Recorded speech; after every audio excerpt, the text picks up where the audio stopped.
as we celebrate Hugh Murphy's debut graphic novel, T-Rex Trying. You know he's standing right here, right? So you should probably be applauding or something. Yes. Oh my God! Oh, come on in, come on in, come on in. It's good. It's all good. Oh, yeah, sure. Oh, let's get, yeah. This chair's up here. And before we begin, we have a few announcements. The first one is if you have a cell phone or anything like that, you can turn it off because, actually, you know, we say don't turn it off, just put it to silent. Feel free to Facebook this, tweet this, you know, say things like, I am at hashtag Skylight Books, at the hashtag T-Rex Reading, okay, things like that, you know. I'm looking forward to hearing hashtag Hugh Murphy to this event. Also, we want to let you know that we have some terrific events coming to Skylight Bookstore. Check this out at worldwideweb.skylightbooks.com. Next Friday, we're going to have another graphic novel here from Genevieve Castré for her book Susceptible by Drone Quarterly. Who here has always wanted to publish a novel or publish a book? Has anyone wanted to do that? Oh, good. We've got one or two. I am curating a publishing panel here at Skylight on February 16th at 5 o'clock. I'll be having author Dana Johnson, LA Times book critic and author David L. Hewlin, editor Dan Smetanka, and agent BJ Robbins. So, you know, if you want to come and hear about that. So, you know, I was looking over this, and you can see these are just very cute and captivating, right? These are just, you know, and also kind of heartbreaking. Just like, oh! It just reminds me of how, you know, what things in my life am I deficient with? You know what I'm saying? Like, what, you know, it's like, you know, it's like, aren't we really, don't we all really have something short? You know, I mean, well, don't necessarily, but, you know, don't we really all have, like, small arms somewhere, you know, in our lives? You know, really, you know, that prevent us from doing things that we really, really want to do, okay? So, well, that's what I got when I read this, looked through this, okay? So, ladies and gentlemen, please welcome Hugh Murphy. Yeah.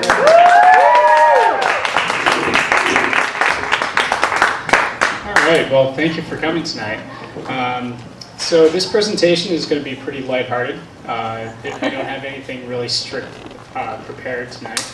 So please feel free to raise your hand or ask, you know, just shout out questions if you have them, or cheer me on or whatever. Yeah. Thank you. So everyone, T-Rex Trying. So how did this all start? Well, as you can see, that's me on the right there, and that's my older brother.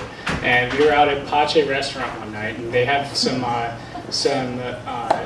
tablecloths that you can actually draw with crayons, you know, on the table while you're having dinner. And we were talking about T-Rex all night, and about how, I mean, we love dinosaurs, we love sharks, we love science, we love all those dorky things.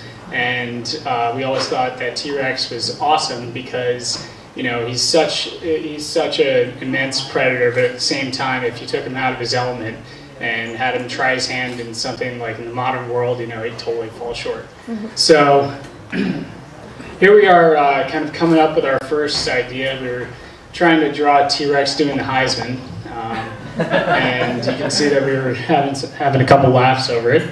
Sorry about that. And then this is what happens. This is what happens when you start talking about all the things that T-Rex can't do. You end up looking like this. So after that night, you know, it just couldn't stop thinking about all the jokes. And my brothers and I were texting each other. We just couldn't stop thinking about it at all. And I was actually in the shower one day, and I thought about this. I just had an image in my head like this.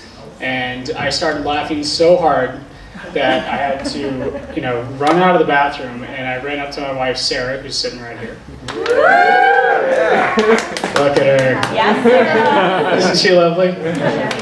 Anyway, so I went up to her and I said, I have something really, really funny to show you. I can't tell you what it is, but give me 5 minutes, I'll jot it down, and I promise you're going to love it. And so this was the result of a 5-minute sketch. As you can see, I didn't even draw all the footprints going all the way around the house because I was laughing too hard. So that was T-Rex drawing his house. Then the sketches continued. But as you can see, this is still like very quick sketches, and this is actually, I think, on the back of like half of a piece of paper, maybe a postcard. I think I was actually out getting ice cream when I drew this one. But it's also one of my favorites. Then a little bit more ambitious, but the ideas just kept on coming. Oops. And of course, I'm in dental school, so naturally, I mean, T-Rex would be a horrible dentist, but this was actually a great suggestion that I got. I forget who gave it to me. I love this cartoon. I wish that I had spent more time drawing it down because this thing is just really great. This was my brother's idea. Trying to steal stuff out of a vending machine. I don't know if anyone's actually tried to do that or will admit to trying to do that, but I have. It's pretty difficult. Then I thought of this one while I was out for a run one day. Honestly, these ideas come at the most random times. They really do, and a lot of them come from my family and friends. I've got great family and friends, and as soon as they come up with an idea, they'll just text it to me, and so there's just an unlimited wealth of material. But this one, I just thought about some musical instruments and how we could have a progression to something that eventually T-Rex could actually do. So we finally went from the bass to the banjo to the ukulele. And the publishers over at Penguin told me I had to redo this one. So I redid it for the book, and that's what it looks like in the book. All right, if you ever play rock, paper, scissors against T-Rex, unless you really don't get rock, paper, scissors, you're probably going to win. This has nothing to do with short arms. But he looks pretty satiated and happy. All right, so this one. This one actually, I love this one because you imagine him, kind of coasting down this nice little hill, and then he sees the hill and he starts going up it a little bit, and then he tries to use his poles, but he can't, and so he just slowly coasts back down. There's no real, dramatic crash or anything like that. It's just a slow retreat. This one actually, I got a lot of responses from, especially from our female audience. They love T-Rex trying to use sunscreen. Doesn't look very happy. I imagine it would be pretty painful. So actually, there's a great story behind this one. One of the reasons, if you'll notice, we could have taken T-Rex and, we really could have done some that are really funny, but at the same time a little bit crude. And what prevented us from doing this was early on I actually got an email, not from a kid, I actually got an email from a mother who said that her 5-year-old son, or 5 or 7, one of the two, let's call it 6. There were 2 kids. 2 kids. But her son, whose name was also Hugh, was really hoping that I would do T-Rex trying to jump rope, and that he was a huge fan. And this was at a time when our site, first of all, Sarah started the Tumblr blog. So really, I just drew the cartoons. She managed everything. I didn't even know what Tumblr was when we started, honestly. And so when our site was really starting to gain popularity, already getting fan mail, I couldn't even believe it. And getting fan mail from this little kid that asked his mom to then ask me to do a cartoon, I was like, you know what, I gotta keep this clean. So from then on, everything else was, it's tasteful, I hope it's witty. I think it's witty, and obviously very funny.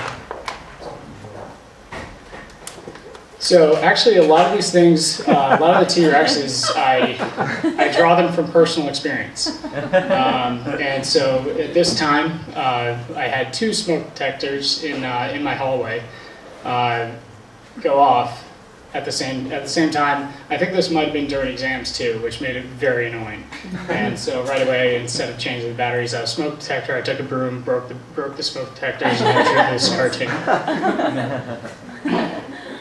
I don't know who likes ATM machines. The drive-through ATMs. Can anyone honestly reach the drive-through ATMs? Maybe Mutombo, who was that the basketball player. Maybe, like he was, yeah.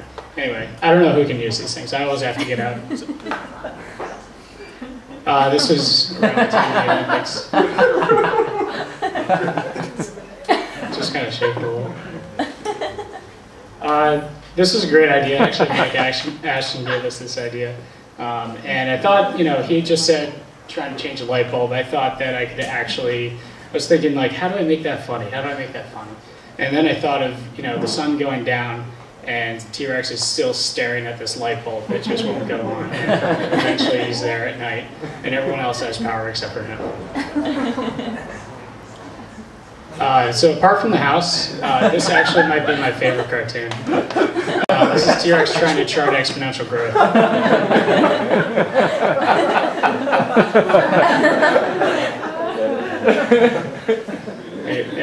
It's not on the up and up, I guess.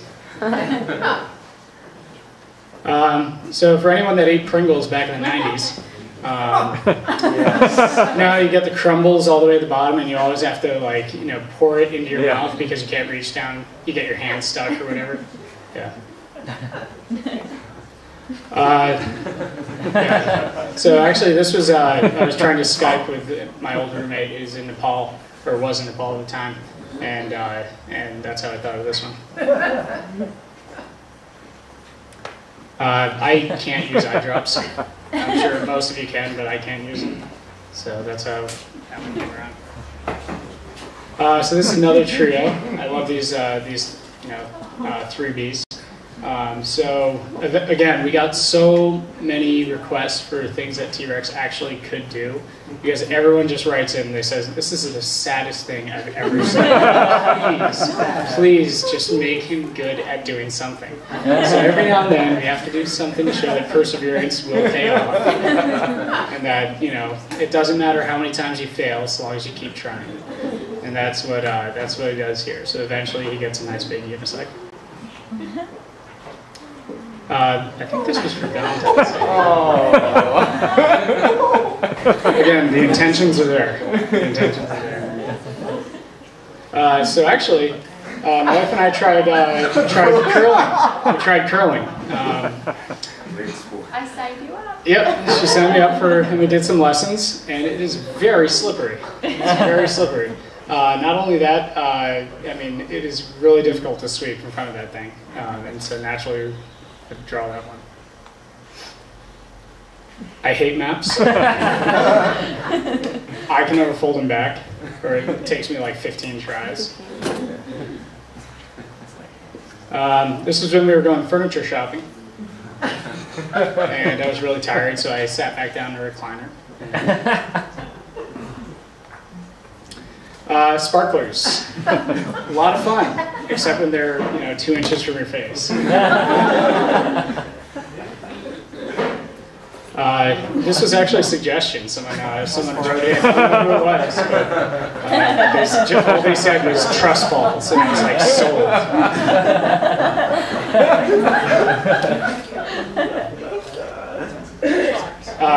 We might have been homesick one day when I was watching The Price is Right. Yeah. I went paintballing one time, and initially, so all the cartoons were like just a black pen with a red pen or red colored pencil, and the reason that they were like that was honestly that's all that I had at the time. All I had was black pen and red pencil, and so the theme kind of stuck.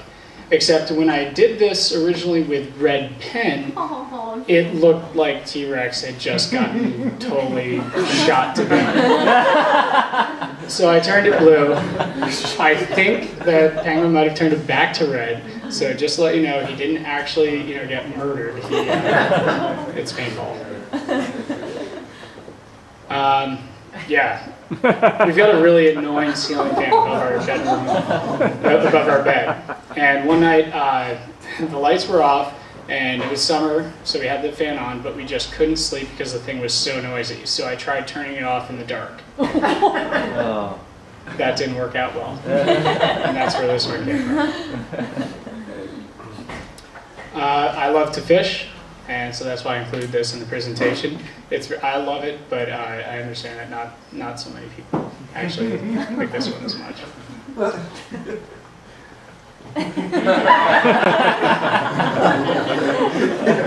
So eventually, after I've probably drawn about 250, maybe 300 of these cartoons by now, and eventually we just. I got some requests saying, why is T-Rex always a he? And I was like, well, that's a very good point. And I wanted to respond, but I didn't because I knew that the reason he was a he was because it was just me drawing the cartoons, and I kind of did it from personal experience. So that's all I could think of. But we gradually started to introduce She-Rex, and so this is the first one where she appears, and we're starting to do more with her. And eventually we'd hope to do one with the entire family where we involve Wee-Rex also.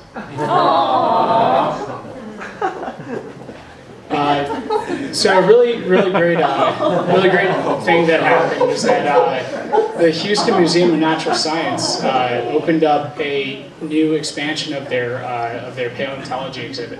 And this thing is fantastic. They've got everything from I think the best part of their exhibit is that they have part of the Triceratops that's been mummified, and they still have the skin on it. Wow. And it's really spectacular. Really amazing stuff. So they did a huge expansion, and they asked me if I would do cartoons for T-Rex so that they could use him as their mascot. And so we did a whole series, and really had a whole lot of fun with it. Actually, one of the hardest things was getting the requests from them, because some of them have spent a lot of time in the laboratory, which it's a great thing, but also you kind of get in your own little world. And one of them asked if I could do T-Rex trying to crack a geode. And I looked at it, and they were paying me for him, so I had to do it. And I was like, how do you even crack a geode? I have no idea. So I had to YouTube a couple of videos of the machine they actually use, and then eventually I drew the cartoon. But anyway, this is one of them, and this is the other one.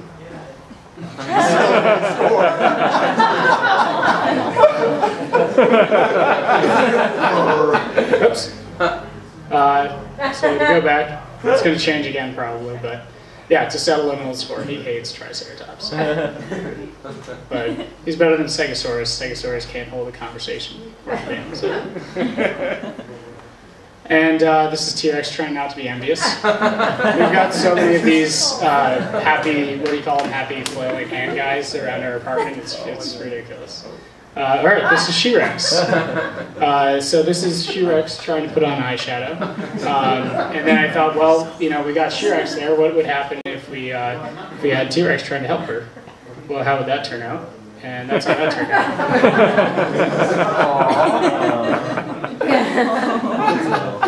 So a little bit of improvement, maybe. And she wasn't too happy about that, so she wouldn't exactly hold his hand. And this is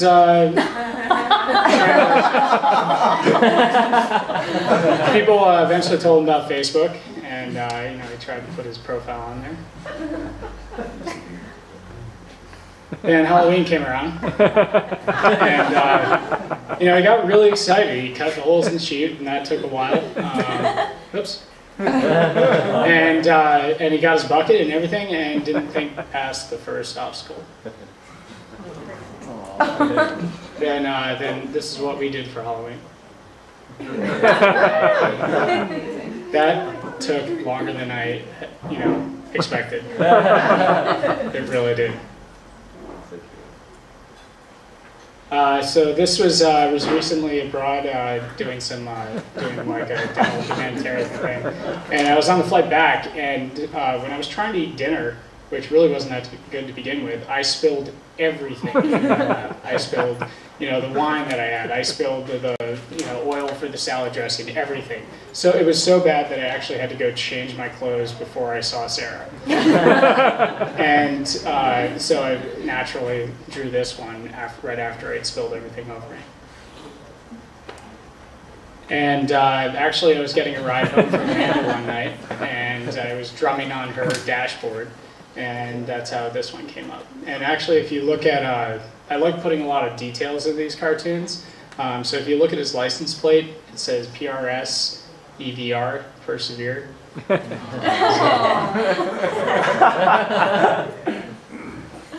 So this is the last set, the last set of 3.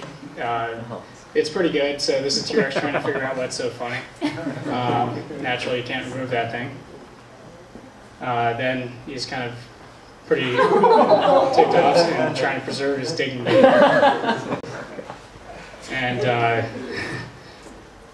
And he gets it. And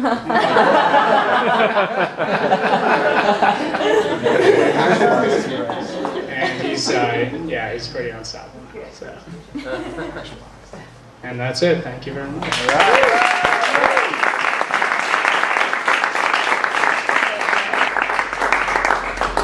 Do you have any questions? So were you an artist before? Did you have any drawing background or anything like that? Yeah, absolutely. Actually, so I was never officially an artist, I guess. I don't know, because I was always trying, like I was trying to get into dental school, or I'm in dental school, or something else. But I always did it on the side. Growing up, I had sketchbooks, and the only toys that I had were sketchbook, pencil, and Legos. I had like more Legos than is reasonable.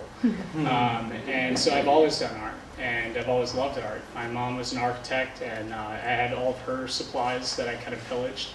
And actually, even to, I just mentioned that I love fishing. I painted fish, and I sold paintings of fish, like to pay for, for dental school applications. So I've always loved it. It's always been something that I've been good at, but never really like dedicated myself entirely to. But I really think that I get a lot of satisfaction out of creating something. I think a lot of people are like that. There's something to be said for like sitting back after an afternoon and you have something to show for it. And I think that it's something really, really great to to pass on to your kids or anything.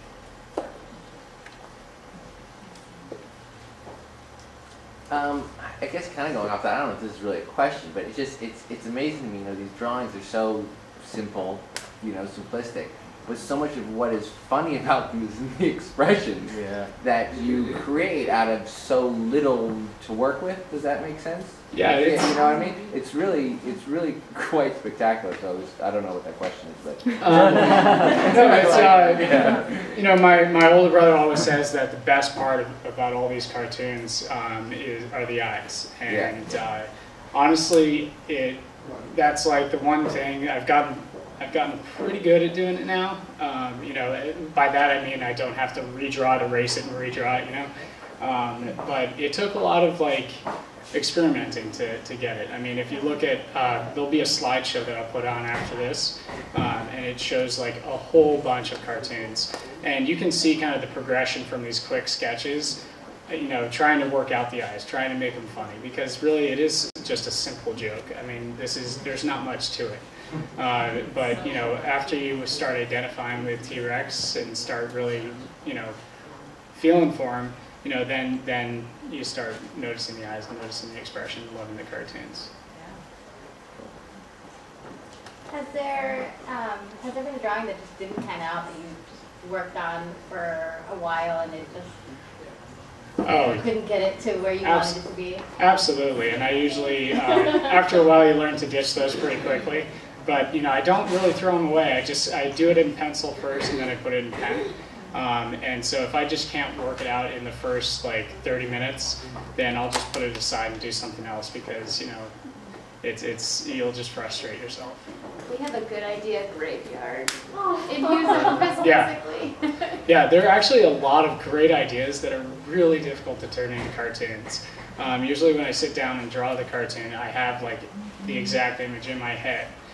So until I can actually see it in my mind, even though it could be a fantastic idea, like T-Rex trying to build a snowman, which would be, a really difficult experience, like I still can't see how I would actually draw that cartoon. So there is a lot of frustrating things that you wish you could draw, but it's really hard.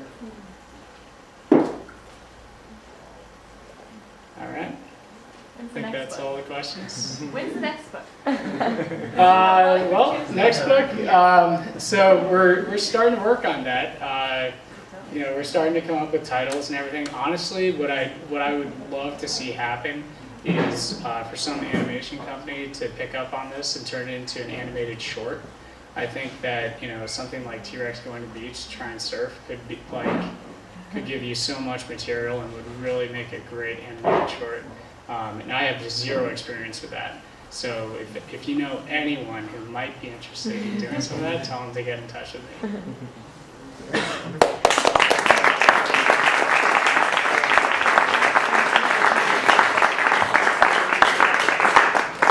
What I'll do is I'll move some of the stuff out of the way so we can sign books. The real bit will continue to play. We have lots of books available at the register, so feel free to partake and buy one. As a matter of fact, we'd love it if you bought the book first before you got it signed. So thank you all very much for coming. We have some wonderful, booze and cookies and sweets and cheese and stuff like that for you to partake. So please enjoy. Thanks.